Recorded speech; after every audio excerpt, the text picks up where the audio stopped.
The horse saw everything, and his reaction made the cruel man regret it forever. The branch came down with a sickening crack across the foal's back. The 6-month-old chestnut colt stumbled forward with a cry of pain, his legs buckling beneath him as he hit the dusty ground. His mother, a magnificent white Marais named Aurora, screamed, a sound so raw and desperate it echoed across the empty paddock like a gunshot. She lunged toward her baby, but the rope halter tied to the fence post yanked her back violently, the nylon cutting into the soft flesh beneath her jaw. Jack Thornton raised the eucalyptus branch again, his weathered face twisted with rage. Sweat stained his shirt despite the early morning coolness, and his hands, rough from decades of station work, gripped the makeshift weapon with white-knuckled intensity. The foal struggled to stand, his thin legs shaking, dark eyes wide with confusion and fear. He didn't understand what he'd done wrong. He was just a baby, barely weaned, still learning the rules of this harsh world. "Stay down, you useless piece of shit," Jack snarled, his voice thick with alcohol and bitterness. "Your mother's got spirit, but you're weak. Just like your bastard sire." The property stretched across 5,000 hectares of unforgiving Queensland bushland red dirt, sparse grass, and endless sky. Jack had inherited it from his father, who'd inherited it from his father before him. 3 generations of Thorntons had worked this land, breaking horses, running cattle, surviving droughts and floods and everything in between, but Jack was the first to fail at it. Poor decisions, bad investments, and a drinking problem that had started after his wife left him had brought the station to its knees. Aurora pulled against her restraint again, the rope burning her face, her powerful body straining with desperate maternal fury. She was a purebred Arabian, elegant and intelligent, with bloodlines that traced back to the finest studs in Australia. Jack had purchased her as a yearling with borrowed money, planning to breed championship horses that would save his failing operation. But nothing had gone according to plan. Aurora's first foal had been stillborn. Her second had been this colt, small, delicate, nothing like the robust stock horse Jack had envisioned. And now, in his frustration and rage, Jack had decided the foal was the source of all his problems. If the colt had been stronger, bigger, more valuable, maybe he could have sold him and made enough to pay off some of his crushing debts. But nobody would pay decent money for this scrawny thing. So Jack had decided to teach the foal a lesson, to toughen him up, to beat some value into him. The foal finally managed to stand, his legs splayed wide for balance, his small body trembling. A welt was already rising across his back where the branch had struck. Aurora's screams had quieted to desperate whinnies, her nostrils flared wide, her entire body rigid with the instinct to protect her baby but unable to break free from her restraint. What Jack didn't know, what he couldn't have known because he'd been too drunk and angry to pay attention, was that they weren't alone. In the adjacent paddock, separated by a single-wire fence, stood Ranger. The big bay gelding was 22 years old, a former rodeo horse who'd been retired to Jack's property by his previous owner, a mate who'd felt sorry for Jack and thought the old horse might be useful for light work. Ranger had seen everything. His dark eyes had tracked every movement, every blow, every moment of Aurora's desperate struggle to reach her foal. Ranger had spent 15 years in the rodeo circuit, bull riding, bronc riding, team roping. He'd been kicked, bitten, run into fences, knocked down in yards. He bore the scars of that life across his body, a crooked left ear from being caught in a gate, a thick scar across his shoulder from barbed wire, slightly enlarged joints in his front legs from years of hard work. But despite all that, despite the rough treatment and harder life, Ranger had never been abused. His previous owner, Pete Morrison, had been a hard man but a fair one. Pete had worked Ranger hard, but had also respected him, cared for him, made sure he was fed well and treated right. What Ranger was witnessing now wasn't discipline. It wasn't training. It was cruelty, pure and simple. And something in the old gelding's chest tightened with a feeling he couldn't name but understood completely injustice. Jack raised the branch a third time, aiming for the foal's hindquarters. The colt tried to dodge, but his legs weren't coordinated enough yet. The branch whistled through the air, and Ranger moved. The gelding charged the fence line with speed that belied his age, his powerful hindquarters propelling him forward. He hit the wire fence at full gallop, his chest slamming into the top strand with enough force to snap the rusted wire like thread. The remaining strands buckled and sagged under his weight as he pushed through, barely slowing. Jack spun around at the sound, his eyes widening as he registered what was happening. 1,000 pounds of angry horse was bearing down on him at full speed. Ears pinned flat against his skull, teeth bared, eyes showing white around the edges. Ranger had never charged a human in his life. But some instincts ran deeper than training, deeper than habit. The instinct to protect the vulnerable, the instinct to stop cruelty. Jack dropped the branch and ran, stumbling over his own feet in his haste to escape. He made it perhaps 10 meters before Ranger caught up to him. The gelding didn't bite, didn't strike with his front hooves, both of which would have been easy. Instead, he used his massive chest to body-check Jack from behind, sending the man sprawling face first into the dirt with enough force to knock the wind from his lungs. Jack lay in the dirt, gasping for air, tasting blood from where he'd bitten his tongue in the fall. His ribs ached, nothing broken, but badly bruised. He tried to roll over, to get up, but before he could move, Ranger was standing over him. The gelding's front hooves were planted on either side of Jack's torso, close enough that the man could feel the heat radiating from the horse's body, could smell the earthy scent of his coat mixed with dust and sweat. Ranger lowered his massive head until his muzzle was inches from Jack's face. His ears remained pinned, his nostrils flared wide. The message was unmistakable: stay down. Don't move. The gelding's dark eyes bore into Jack's with an intelligence and anger that made the man's blood run cold. This wasn't a mindless animal acting on instinct. This was a thinking creature making a conscious choice to intervene, to stop what was happening. Jack had been around horses his entire life, but he'd never experienced anything like this. Horses fled from confrontation with humans. They might kick if cornered, might bite if provoked, but they didn't actively hunt down a person and pin them to the ground. Yet here was Ranger doing exactly that, his entire posture radiating controlled aggression.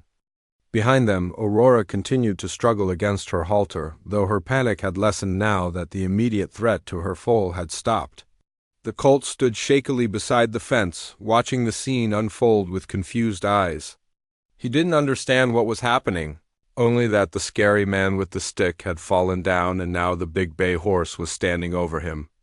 Ranger held his position for what felt like an eternity to Jack, probably less than a minute in reality. But time has a way of stretching when you're flat on your back beneath 1,000 pounds of angry horse. Finally, the gelding lifted his head and stepped back, though he didn't go far. He positioned himself between Jack and the foal, his body language making it clear that any attempt to approach the baby horse again would have consequences. Jack slowly sat up, spitting blood into the dust. His hands were shaking, whether from fear, rage, or the alcohol withdrawal that had been building since last night, he wasn't sure. Probably all three. He looked at Ranger, then at Aurora still tied to the fence, then at the foal. The reality of what had just happened began to sink in, and with it came not remorse or self-reflection, but burning humiliation. He'd been bested by a horse. Not just any horse, but a 22-year-old retired gelding who should have been too old and too worn down to do anything more aggressive than pin his ears over a feed bucket. The shame of it burned hotter than his bruised ribs. Jack Thornton, fourth-generation horseman, descendant of legendary stockmen, knocked on his arse by a horse protecting a foal that wasn't even his own. "You stupid bastard," Jack muttered, though whether he was talking to Ranger or himself wasn't clear. He pushed himself to his feet, moving slowly, keeping one eye on the gelding. Ranger's ears came forward slightly, still alert, still wary, but the immediate aggression had faded. The threat was neutralized. The foal was safe. Jack limped toward the house, leaving the branch where it had fallen. His whole body ached, and his pride was in tatters. He needed a drink. Maybe several. But as he walked away, he could feel Ranger's eyes on his back, watching him go, making sure he kept going. Inside the weatherboard house, Jack collapsed onto the sagging couch and reached for the bottle he'd left on the coffee table. Cheap whiskey, the kind that burned going down and left you with a skull-splitting headache. He took a long pull straight from the bottle, then another. The liquid courage helped dull the shame, but couldn't quite erase it. Through the grimy window, he could see Ranger had moved to the fence where Aurora was tied. The gelding was doing something Jack had never seen before. He was using his teeth to work at the quick-release knot on Aurora's lead rope. It took him several attempts, his lips pulling and tugging at the rope with surprising dexterity. Finally, the knot came loose. Aurora pulled back, the rope falling away, as she immediately rushed to her foal. She nuzzled him all over, checking for injuries, making low, comforting sounds in her throat. The colt pressed against his mother's side, finally feeling safe again. Aurora positioned herself between her baby and where Jack had been, even though the threat was gone. Ranger stood nearby, not interfering with their reunion, but remaining vigilant. The three horses, the elegant white Marais, her delicate foal, and the scarred old gelding, formed a tableau that spoke of protection, family, and loyalty. Jack watched them through the window, the bottle growing lighter in his hand. Something uncomfortable twisted in his gut, not quite guilt, not quite shame, but something close to both. He thought about his own father, about the way the old man had trained horses. Firm but fair, his dad used to say. Never hit in anger. Never punish what they don't understand. Jack had watched his father gentle wild brumbies with patience and respect, had seen him bring along young horses with kindness and consistency. When had Jack stopped following those lessons? When had he become the kind of man who'd beat a 6-month-old foal with a stick? The alcohol provided an easy answer. It was the drinking, the stress, the financial pressure. But deep down, beneath the excuses and self-pity, Jack knew the truth. He'd become this way through choice, through a series of small cruelties that had built upon themselves until beating a defenseless baby horse seemed justified. The sun climbed higher, and the temperature rose. Out in the paddock, Ranger led Aurora and her foal to the water trough, then to the patch of shade beneath the old coolabah tree. He stayed with them throughout the day, a self-appointed guardian. When the foal grew brave enough to venture a few steps away from his mother, Ranger was there to gently herd him back. When Aurora dozed in the heat, Ranger remained alert, ears swiveling, watching for threats. Jack watched them on and off throughout the day, each time he passed the window. The bottle was nearly empty by late afternoon. His head pounded, his mouth tasted like copper and regret, and his ribs had stiffened to the point where breathing deeply was painful. But worse than the physical discomfort was the growing realization of what he'd become and what Ranger had shown him about himself. That evening, as the sun painted the sky in shades of orange and purple, Jack's mobile phone rang. He almost didn't answer. The number was unfamiliar, probably a debt collector or someone else he didn't want to talk to. But something made him pick up on the fourth ring. Jack? This is Pete Morrison. You got a minute? Jack straightened up, suddenly more alert despite the alcohol in his system. Pete Morrison was Ranger's original owner, the bloke who'd given Jack the gelding when he'd retired from rodeo work. Pete was old-school bushman, respected throughout the district, the kind of man whose opinion carried weight. Yeah, Pete, what can I do for you? I was passing by your place earlier today, Pete said, his voice careful and measured. Saw something through the fence that troubled me. Thought I should give you a call rather than jumping to conclusions. Jack's stomach dropped. Pete had seen him beating the foal. Or maybe he'd seen the aftermath, the broken fence, the welt on the colt's back, something that told the story clearly enough. Jack's mouth went dry. What did you see?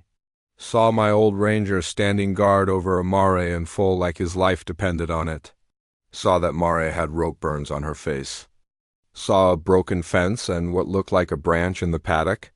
Pete paused, letting the silence stretch uncomfortably.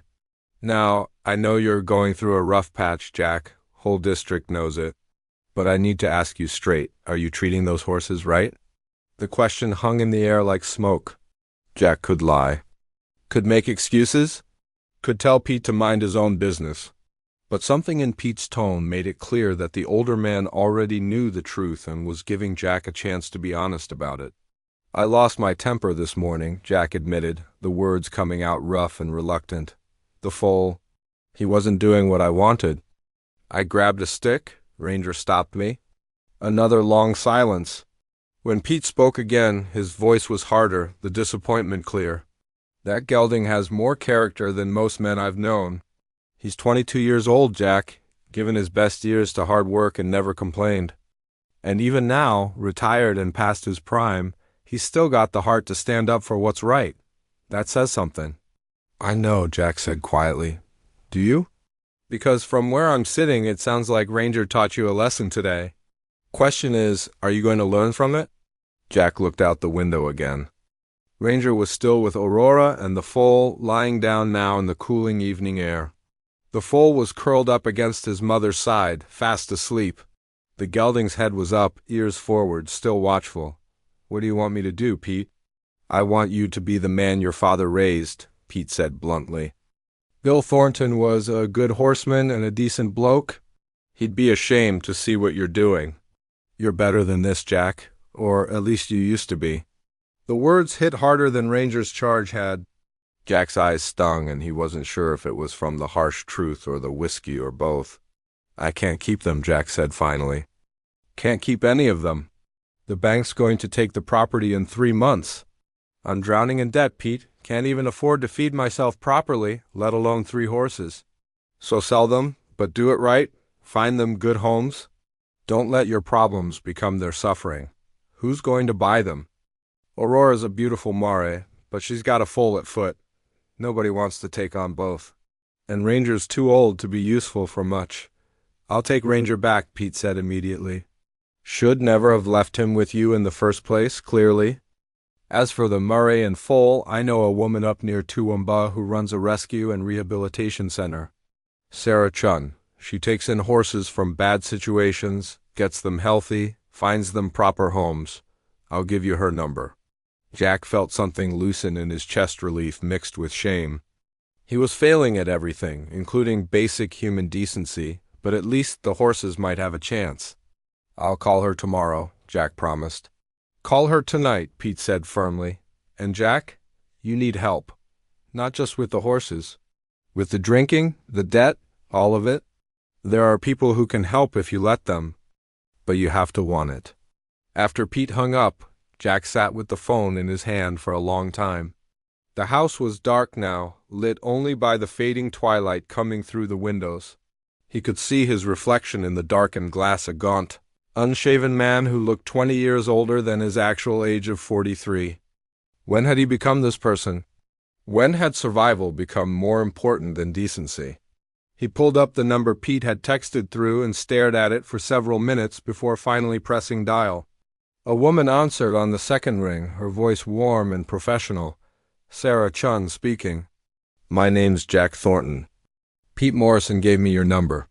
I've got a mare and foal that need ... that need a better situation than I can provide.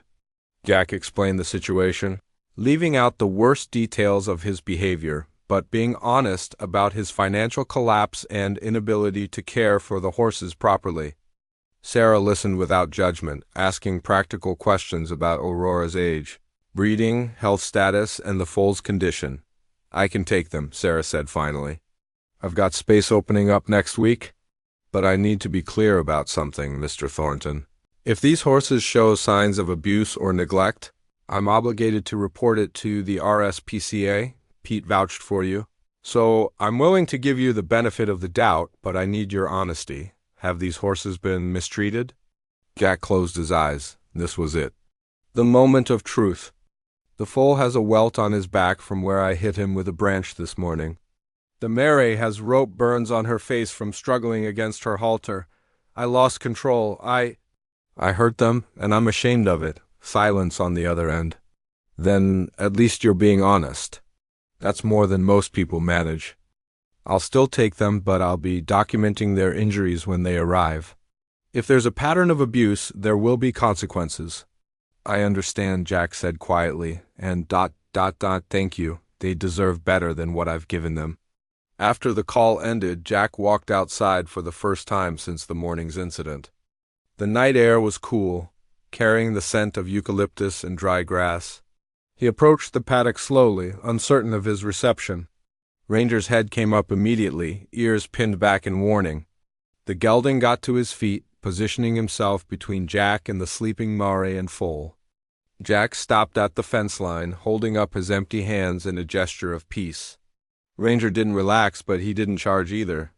The gelding watched Jack with those intelligent dark eyes, assessing, judging, remembering. "I'm not here to hurt them," Jack said quietly, his voice rough. "I'm not here to hurt anyone. I wanted to say I'm sorry.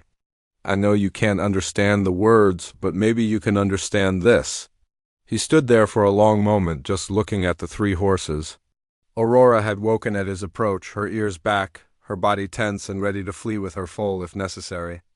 The colt remained asleep, oblivious to the tension, his small sides rising and falling with each breath. And Ranger continued his vigil, unwavering in his protection of the innocent. Jack turned and walked back to the house. He found the half-empty whiskey bottle and, after a moment's hesitation, poured the remaining contents down the kitchen sink. The smell made his stomach turn with longing and revulsion in equal measure. He'd need proper help to quit drinking, he knew that, but this was a start. A symbolic gesture, maybe, but symbols mattered. The next morning, Jack woke with a pounding headache and shaking hands withdrawal already setting in.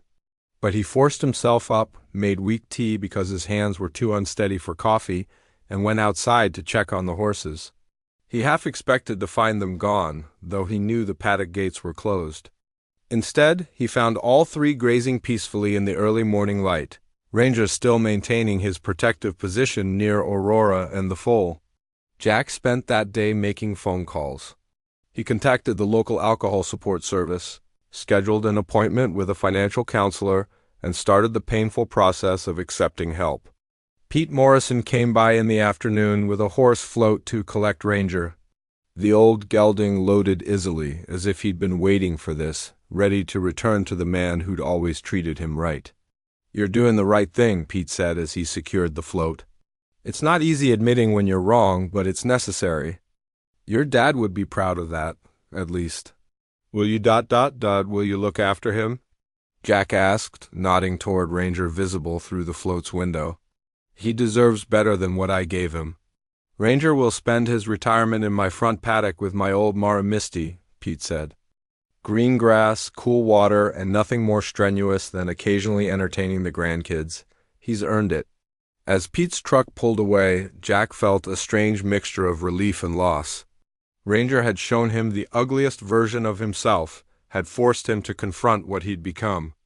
But the gelding had also given him a chance by stopping him before he'd caused irreparable harm, by being a witness to his cruelty, by being the catalyst for change.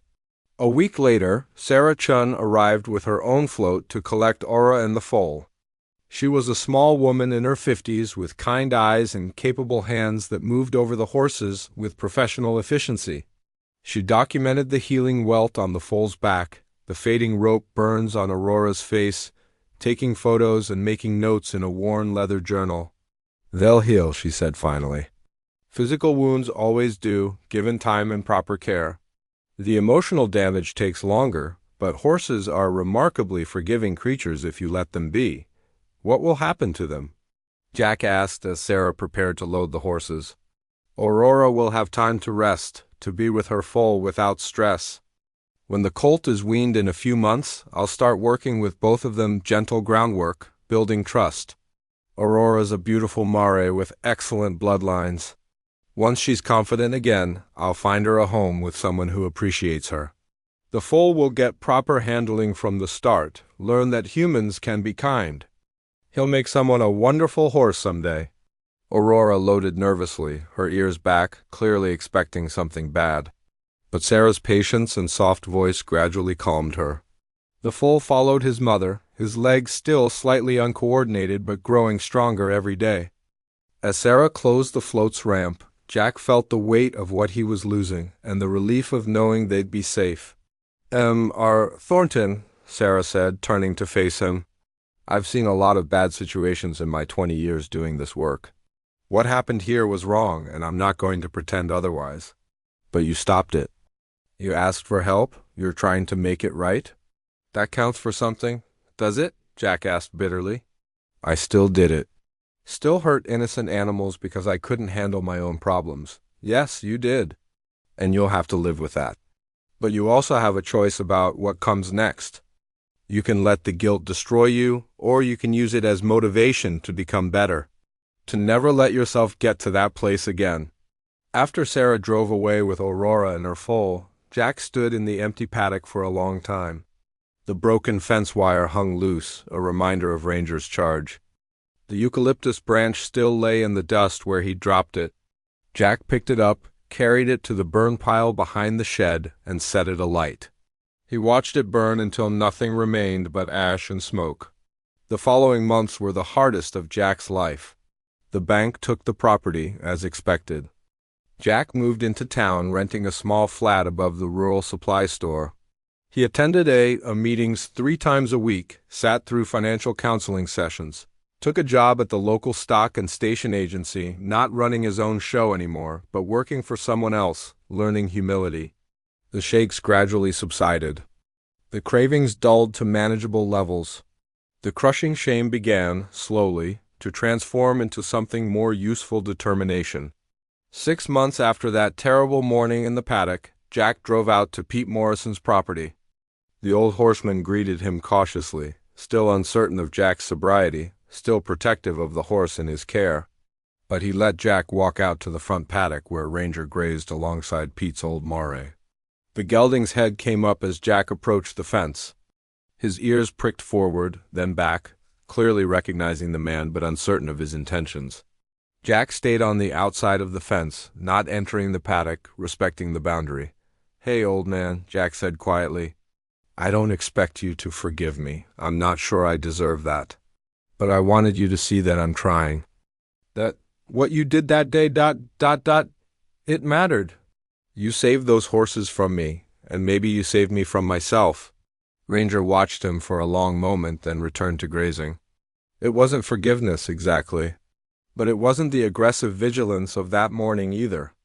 It was something more like cautious neutrality, a recognition that the threat had passed, that this version of Jack Thornton was different from the one who'd raised a branch against a defenseless foal.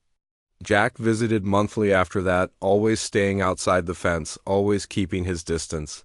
He heard through Pete that Aurora and her colt had been rehomed together to a family near Brisbane, a mother and daughter who wanted to learn dressage.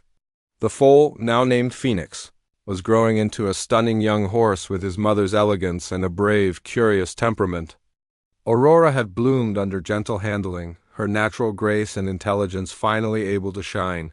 Years passed. Jack rebuilt his life slowly, carefully. He never owned property again, never worked with horses directly.